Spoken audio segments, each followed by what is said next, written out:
আমি ১৯ বছর বয়সী একজন নারী। আমাদের বিয়ে হয়েছিল আমার পছন্দে। সংসারও ঠিক ছিল ১.৫ বছর। আমাদের একটা ছেলেও আছে।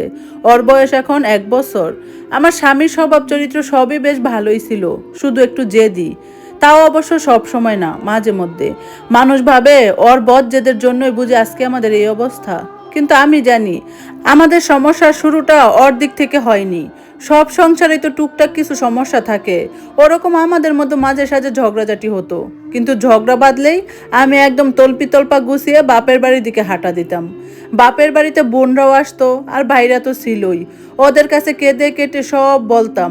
তখন সবাই ওকে ফোন করে অনেক কথা শোনাতো। আমার ছোট বোন তো রীতিমতো অপমান করতো। তখন আমার কাছে মনে হতো ঠিকই তো আছে, কত বড় সাহস আমার সাথে লাগতে আসে, আমাকে নিজের মতো চালাতে চায়।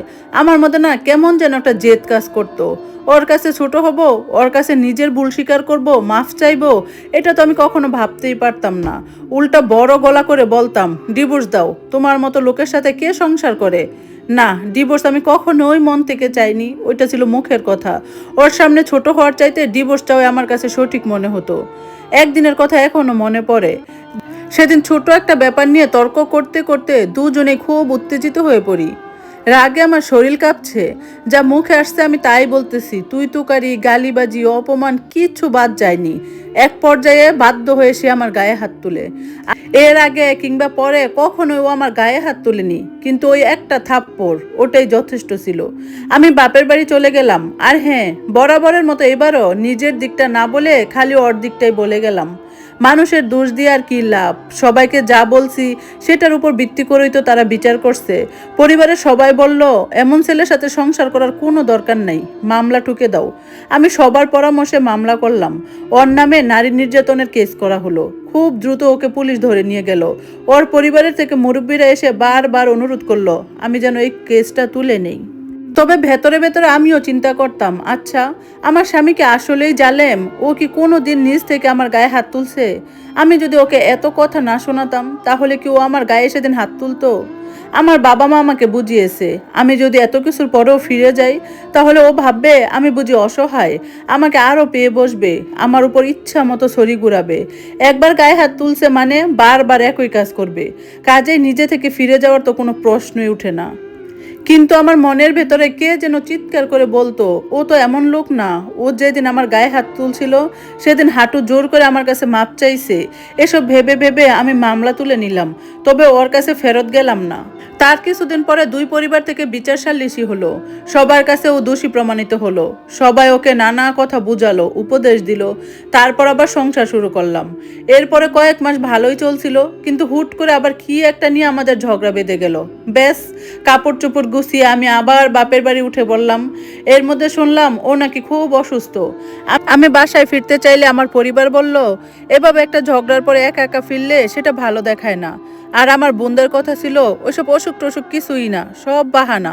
আমরা চাচ্ছিলাম ওই পক্ষ থেকে কিছু আত্মীয় স্বজন এসে ওর ভুলগুলো স্বীকার করে আমাকে হাতে পায়ে ধরে নিয়ে যাক। কিন্তু এবার কেউ আসলো না। এর কিছুদিন পরে আমাকে ডিভোর্স লেটার পাঠিয়ে দিল। ডিভোর্স লেটার দেখে আমার পরিবারের সবাই খুব ক্ষেপে গেল। কত বড় সাহস, মেয়েকে এত কষ্টে রেখেছে তার উপরে ডিভোর্স লেটার পাঠায়। সবার কথা আমার কাছে মনে হলো, তাই তো, ঠিকই তো, কত বড় সাহস, আমাকে ডিভোর্স দিতে চায়। ওর সব ভুলগুলো চোখের উপর ভাসতে লাগলো। মা বাবা মনে করিয়ে দিল ও হলো সেই ছেলে যে কিনা আমার গায়েও হাত তুলছে। প্রতিশোধের আগুনে জ্বলতে জ্বলতে আমিও ঠিক করলাম এবার ডিভোর্সই দিব। কে চায় এমন ফালতু লোকের সংসার করতে? কোর্টে গিয়েও ওকে হেনস্থা করার চেষ্টা করলাম। আমার মাসিক খরচ বাড়িয়ে একটা আকাশ ছোঁয়া অংশ দাবি করলাম, কারণ আমি চাচ্ছিলাম ওর যেন দেয়ালে পিঠ থেকে যায়, যেন নিজে থেকে আমার কাছে এসে আবার সংসার করতে চায়। আসলে ডিভোর্স ওকে আমি কখনোই চাইনি, কিন্তু জেদ আমাকে খেয়ে নিচ্ছিল। একবারই ওকে ডিভোর্স তুলে নিতে বলবো আমার পক্ষে অসম্ভব ছিল এটা। ওর কাছে ছোট হওয়া আমি মানতেই পারিনি। কি আশ্চর্য ব্যাপার, ও আমার আকাশ ছোঁয়া সমস্ত দাবি মেনে নিল। আমাদের ছেলেকে আমি পেয়ে গেলাম, ভরণ পোষণ, মাসিক খরচ, ওর সম্পত্তি সব। বিনিময়ে ও পেল ডিভোর্স। আমাদের ডিভোর্স হয়েছে আজ 3.5 বছর। ও আবার বিয়ে করছে, সুখে আছে বোঝা যায়। আসলে ওর মতো নির্ঝঞ্ঝাট স্বামীকে নিয়ে মেয়েরা হয়তো সুখেই থাকবে। এখন আমার নিজের কথা ভেবে আফসোস হয়। মানুষের মুখের কথা কখনো কখনো ছুরির চেয়ে ধারালো হতে পারে। ও আমাকে একবার থাপ্পড় মেরেছিল ঠিকই, কিন্তু আমি কথার তীরে ওকে ছিন্ন বিচ্ছিন্ন করে ফেলতাম। শারীরিক নির্যাতন করিনি সত্যি, কিন্তু মানসিকভাবে কষ্ট দিতাম। এসব কথা আমার মা বাবাকে আমি কখনোই বলিনি। নিজের দোষের কথা মানুষ কতটাই বা বলে। মাঝে মাঝে ভাবি, ইস, আমার পরিবার যদি একটু নিজ থেকে বুঝে আমাকে সংসার করার উপদেশটা দিত। যখন আমি ওর কাছে ফিরে যেতে চাইতাম, তখন ওর খারাপটা না বলে যদি আমাকে একটু ওর ভালো দিকগুলোর কথা মনে করাতো, আমি যদি নিজের জেদ নিয়ে পড়ে না থাকতাম, একটু ওর কাছে নত হতাম, তাহলে হয়তো আজ আমাকে এই দিনটা দেখতে হতো না। ডিভোর্সের আগে শ্বশুর বাড়িকে আমার জেলখানা মনে হতো, কিন্তু ডিভোর্সের পরে এখন নিজের বাড়ি আমার কাছে দুযোগের মতো লাগতেছে। আজ আমার ভাই বোন, বন্ধু বান্ধব সবার নিজেদের সংসার আছে, কিন্তু ছোট্ট ভুলের কারণে আমার জীবনে সব কিছু শেষ হয়ে গেছে। তাই দোয়া করি আর কখনো কারো সাথে যেন এমনটা না হয়। গল্পটা কেমন লাগলো অবশ্যই জানাবেন। আর এটা সত্যি, মানে মোহে পড়ে বা জেদে পড়ে কখনোই স্বামীকে ডিভোর্স দেওয়া উচিত না। কারণ বিয়ের পরে একটা মেয়ের জীবনে বাবা মার চেয়েও বেশি আপন হচ্ছে স্বামী। স্বামী হয়তো মাঝে মাঝে একটু জেদ করে, একটু ঝগড়াঝাটি সংসারে হয়, কিন্তু তার জেদ ধরে কখনোই ডিভোর্স দেওয়া উচিত না। আর কারণ ডিভোর্সের পরে একটা মেয়েকেই না সবচেয়ে বেশি পস্তাতে হয়। আর এটাই হচ্ছে চিরন্তন সত্যি কথা। কারণ একটা ছেলে চাইলে আবার বিয়ে করে সংসার করতে পারে, সব ঠিক হয়ে যায়, কিন্তু একটা মেয়ে যেই পরিমাণ সাফার করে, এটা একটা ছেলে কখনোই করে না। তাই বাবা মা, ভাই বোন অন্যের প্ররোচনায় পড়ে স্বামীকে ডিভোর্স দেওয়ার আগে একবার না 1000বার ভেবে চিনতে নিবেন। কারণ শেষে আপনাকে যেইটা ভোগ করতে হবে না, তার সঙ্গে কিন্তু আপনার মা বাবা, ভাই বোন, বন্ধু বান্ধব কেউ হবে না।